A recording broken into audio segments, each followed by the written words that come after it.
you stressing out because you have an upcoming interview and you have no idea where to begin? My name's Anna Papalia, and I've been teaching people to interview for 11 years, and I break down interviewing into 3 phases. The first phase and most important part of interviewing is preparing, knowing yourself, what questions they may ask you, and really preparing for what may come. The second phase is implementation, putting your strategy into place, getting there on time, wearing the right clothes. The third phase of the interview process is the decision phase.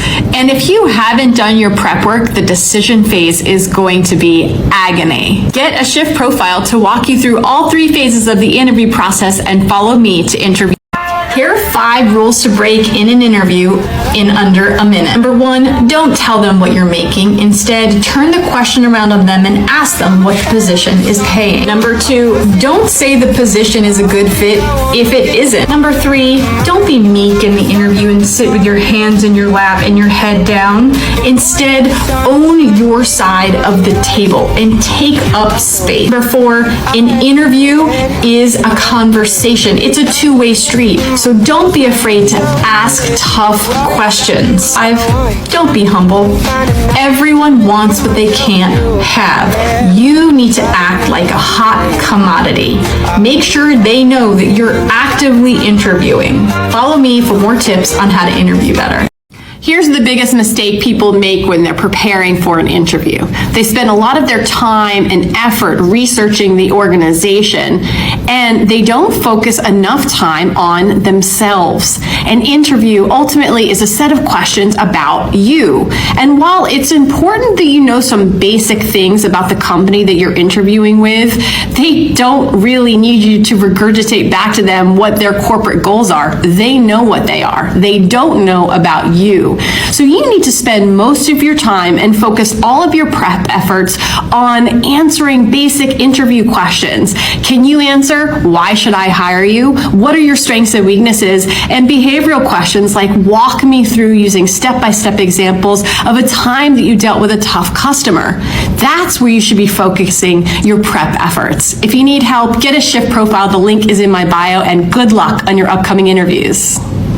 Here are 3 elements of a great elevator pitch. Number 1, you want to introduce yourself with your name and an exciting stat or something about your product or your work experience.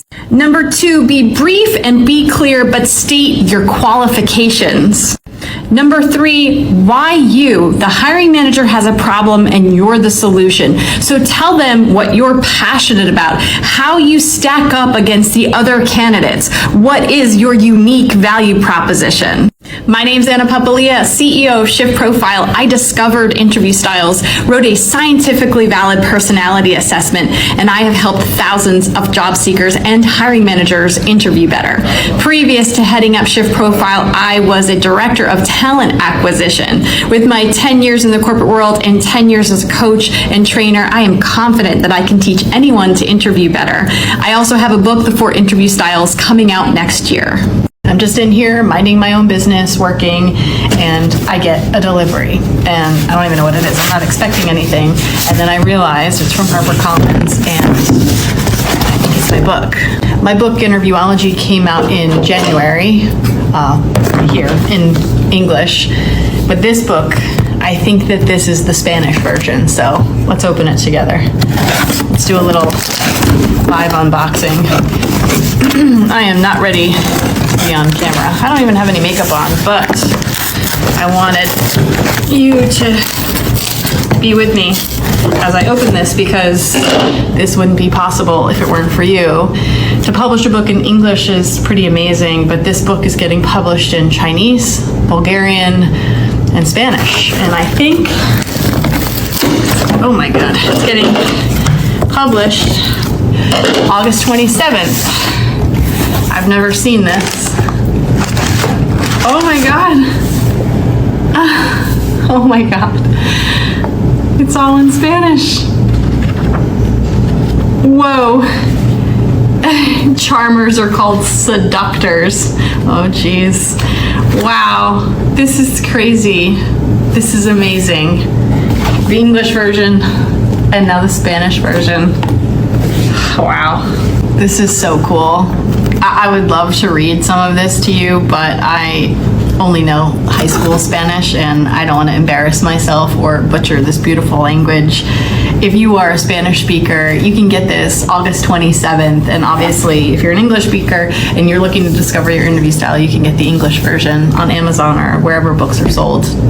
Amazing. Thank you. We've heard of girl math and boy math and gay math, but let's talk interview math. CEO tells you that there is no room for growth, but it pays double your current salary. You accept the job and you'll figure it out later. If the interview is for your dream job and it's in person, you take a half PTO day to get a fresh blowout.